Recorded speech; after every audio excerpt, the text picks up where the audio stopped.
അമ്മേ, പരിശുദ്ധ അമ്മേ, ദൈവമാതാവേ, കൃപാസനത്തിലൂടെ അമ്മ എനിക്കും എൻ്റെ കുടുംബത്തിനും തന്ന അനുഗ്രഹങ്ങൾക്ക് 1000 നന്ദിയും സ്നേഹവും ഇഷ്ടവും. എൻ്റെ പേര് നിഷ. ഞാൻ തിരുവല്ല ചക്കുളത്തുകാവിനടുത്തു നിന്നാണ് വരുന്നത്. ഞാൻ 2023 മെയ് മാസം 5-ാം തീയതിയാണ് ഇവിടെ വന്ന് ഉടമ്പടി എടുക്കുന്നത്. എനിക്ക് ഉടമ്പടി എടുക്കുന്നതിന് മുന്നേ എനിക്ക് ഈ മാതാവിനെയും കൃപാസനത്തെപ്പറ്റി യാതൊരു അറിവും ഉണ്ടായിരുന്നില്ല. ഞങ്ങളുടെ അടുത്തുള്ള ഒരു ചേച്ചി എനിക്കൊരു കൃപാസന പത്രം തന്നു.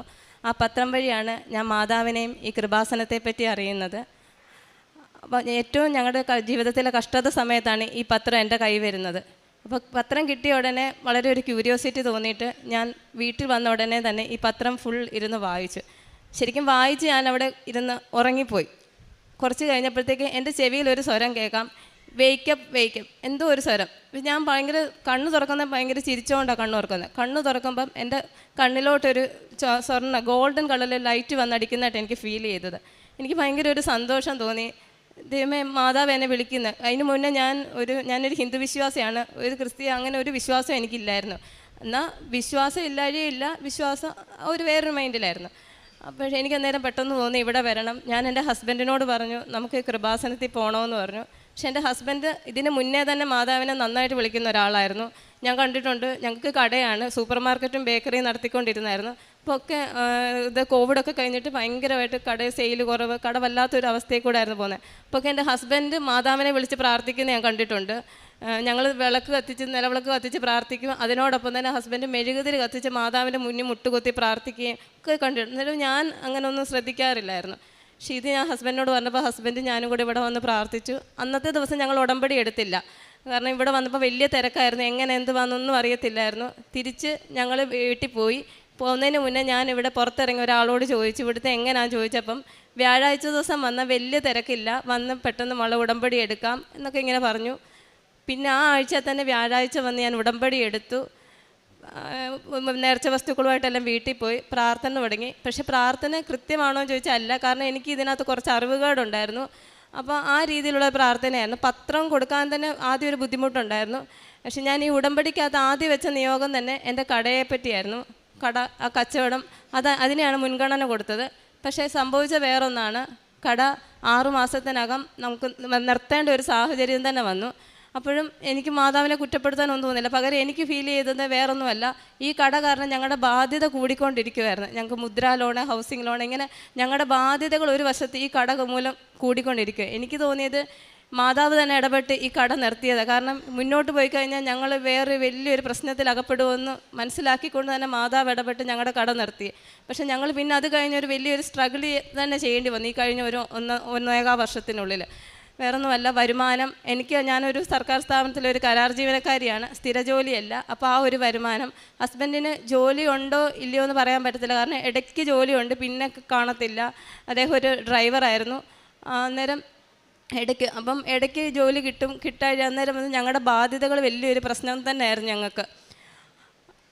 അതിനിടയ്ക്ക് ഞങ്ങളുടെ വിശ്വാസം, അത് ഹസ്ബൻഡാണെങ്കിലും നന്നായിട്ട് ഞാൻ കണ്ട് പ്രാർത്ഥിക്കുകയും ഞാനാണെങ്കിലും കൃത്യമായിട്ട് പ്രാർത്ഥന. കാരണം ഈ ഉടമ്പടി കൃത്യമായിട്ട് തന്നെ പുതുക്കി വന്നു. ഉടമ്പടി കൃത്യമായിട്ട് പുതുക്കുമ്പോൾ ശരിക്കും പറഞ്ഞാൽ ഓരോ സമയം കഴിഞ്ഞ് ഞങ്ങളുടെ പ്രാർത്ഥന തീവ്രത കൂടി. ആദ്യം പത്രം കൊടുക്കാൻ മടിച്ചിരുന്ന ഞാൻ കൃത്യമായിട്ട് പത്രം കൊടുക്കുകയും ആദ്യം എനിക്ക് ഇവിടെ വരുന്നത് ആരോടെങ്കിലും പറയാൻ മടിയായിരുന്നു. പക്ഷേ അതൊക്കെ ആ മടിയെല്ലാം മാറി, പ്രാർത്ഥനയുടെ അളവ് വർദ്ധിച്ചു. അതിനോടൊപ്പം നമ്മുടെ സ്വഭാവത്തിൽ ഒരുപാട് മാറ്റങ്ങൾ വന്നു. ഞങ്ങളുടെ വീട്ടിൽ ഒരുപാട് മാറ്റങ്ങൾ വന്നു.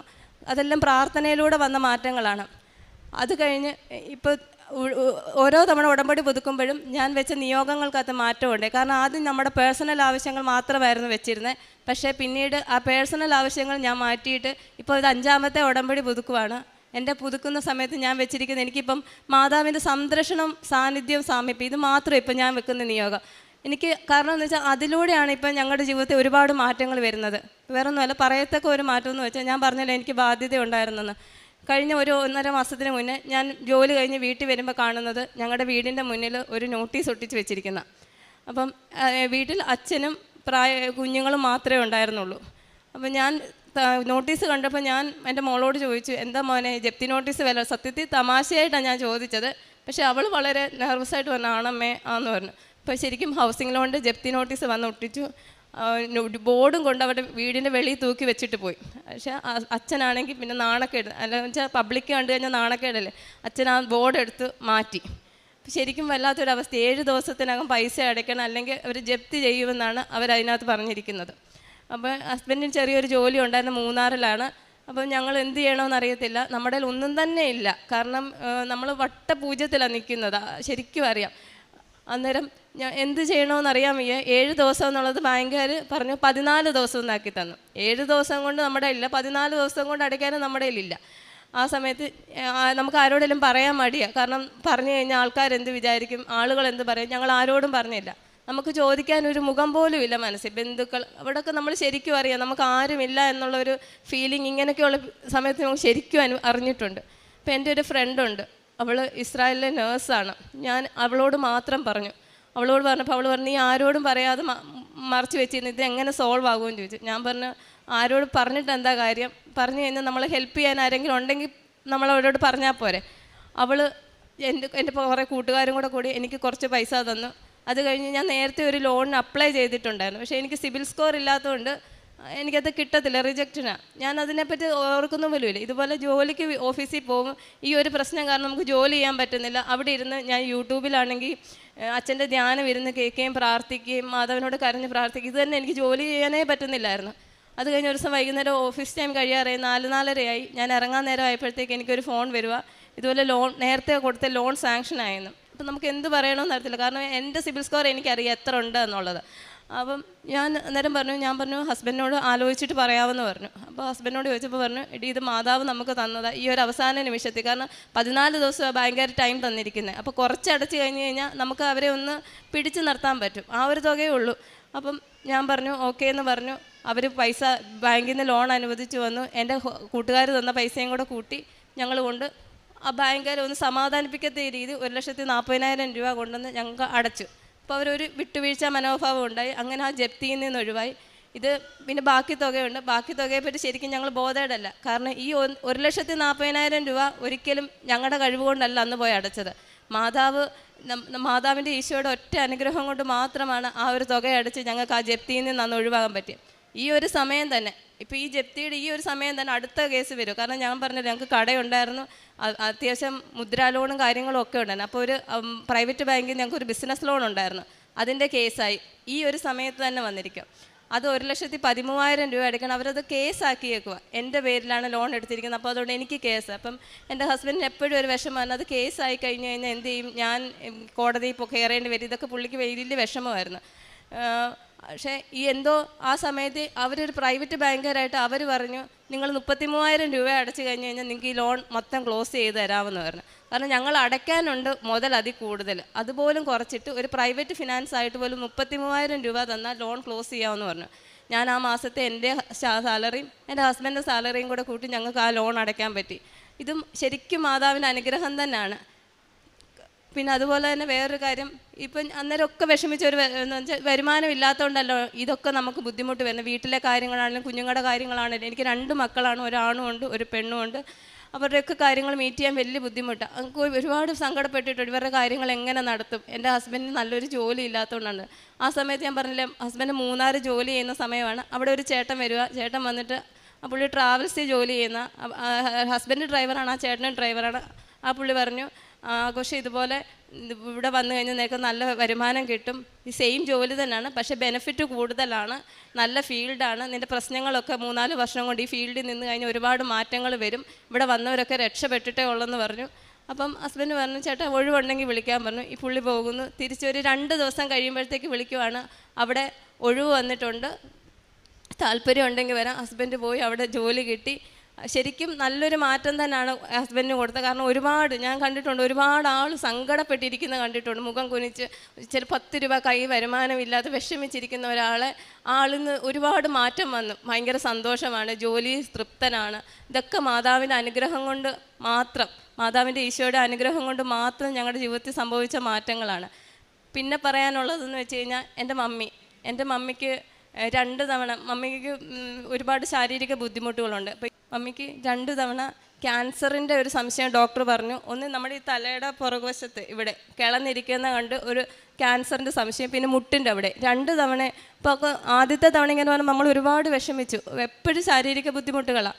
അപ്പം ഞാൻ നമ്മുടെ ഇവിടുത്തെ വിശുദ്ധ തൈലം വെച്ച് അവിടെ വെച്ച് തൊട്ട് പ്രാർത്ഥിച്ചു, മാതാവേ ഈശോയെ അങ്ങനത്തെ ഒരു അവസ്ഥ ആയിരിക്കരുത്, കാരണം ക്യാൻസർ എന്താണ്, അതിൻ്റെ അവസ്ഥ എന്താണെന്നൊക്കെ എൻ്റെ ചേട്ടത്തിക്ക് വന്ന്, ചേട്ടത്തി മരിച്ചു പോയത് അതുമൂലം. അപ്പോൾ ഞാൻ ശരിക്കും നേരി കണ്ടിട്ടുണ്ട് ആ അവസ്ഥ, അതിൻ്റെ പീഡനാനുഭവങ്ങൾ. അപ്പോൾ എൻ്റെ വീട്ടിൽ അങ്ങനത്തെ അവസ്ഥയൊന്നും വരരുത്, എൻ്റെ മമ്മിക്ക് അങ്ങനെ വരരുതെന്നും പറഞ്ഞ് പ്രാർത്ഥിച്ചു. അത് വെറും ഒരു നീർക്കെട്ടോ അങ്ങനെ എന്തേലും ആക്കി മാറ്റണം, അതിനൊരു മരുന്ന് പോലും ഉപയോഗിക്കേണ്ടി വരരുതെന്ന് പ്രാർത്ഥിച്ചു. MRI ചെയ്ത് റിസൾട്ട് വന്നപ്പോഴത്തേക്ക് അത് ക്യാൻസർ അല്ല.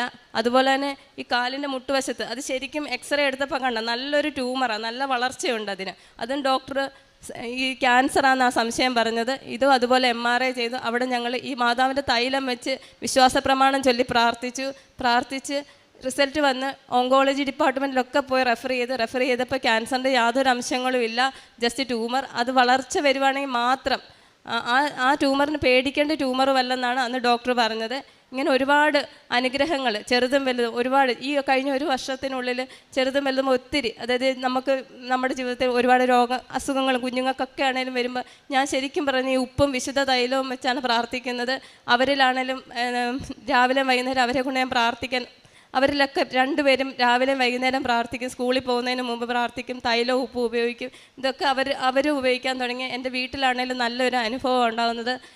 എന്താ പറയുക, നമുക്ക് ജീവിതത്തിൽ വേറൊരു, അതായത് ഞാൻ നല്ല ദേഷ്യക്കാരിയൊക്കെ ആയിരുന്നു. ഇപ്പം മറ്റുള്ളവരോട് ഇടപെടാനും അച്ഛനൊരു തവണ പറഞ്ഞാൽ അനുകമ്പ ഉണ്ടാവുക, അത് ശരിയാണ്. നമുക്ക് ഇതിലൂടെയാണ് എനിക്ക് നമ്മൾ നേരത്തെയൊക്കെ ഓരോ പാവങ്ങളെയൊക്കെ കാണുമ്പോൾ ഓരോരുത്തർ ആഹാരം കൊടുക്കുന്നു എന്ന് കാണുമ്പോൾ നമ്മൾ ഓർക്കും അവർ കൊടുക്കുന്നു നല്ല കാര്യമെന്ന് പറയും, പക്ഷെ നമ്മൾ ചെയ്യത്തില്ല. പക്ഷേ ഇതിലൂടെ ഇവിടെ ഈ ഒരു ഉടമ്പടി എടുത്ത് പുതുക്കി നമ്മുടെ പ്രാർത്ഥനയായിട്ട് ഇതൊക്കെ കൂടിയപ്പോൾ നമുക്കും അങ്ങനെ ചെയ്യാൻ പറ്റും. ദിവസം ഒരു നേരമെങ്കിൽ 2 പേർക്ക് ഞാനും ഇപ്പോൾ ഭക്ഷണം കൊടുക്കുന്നുണ്ട്. അവർക്ക് കൊടുത്തില്ലെങ്കിൽ എനിക്ക് ഭയങ്കര വിഷമമാണ്. അപ്പം നമ്മളാ കഴിയുന്ന വിധത്തിൽ അങ്ങനെ അതും ചെയ്തു പോകുന്നു. പ്രാർത്ഥനയുടെ തീവ്രത കൂട്ടി മാതാവിൻ്റെ ഈശോയുടെ സംരക്ഷണം മാത്രമാണ് ഇപ്പോൾ പ്രാർത്ഥിക്കുന്നത്. ആ ഒരു സംരക്ഷണം ഉണ്ടെങ്കിൽ നമുക്ക് ജീവിതത്തിൽ എവിടെയും മുന്നോട്ട് പോകാം. മാതാവിൻ്റെ കൈ പിടിച്ച് നടത്തണമെന്ന് മാത്രമേ ഉള്ളൂ പ്രാർത്ഥന. 1000 സ്നേഹവും നന്ദിയും ഇഷ്ടവും മാത്രമേ ഉള്ളൂ അമ്മയോടും ഈശോയോടും. സങ്കീർത്തനങ്ങൾ 34:4-7 വരെയുള്ള തിരുവചനങ്ങൾ. ഞാൻ കർത്താവിനെ തേടി, അവിടുന്ന് എനിക്ക് ഉത്തരമരുളി. സർവ്വഭയങ്ങളിൽ നിന്ന് അവിടുന്ന് എന്നെ മോചിപ്പിച്ചു. അവിടുത്തെ നോക്കിയവർ പ്രകാശിതരായി, അവർ ലജ്ജിതരാവുകയില്ല.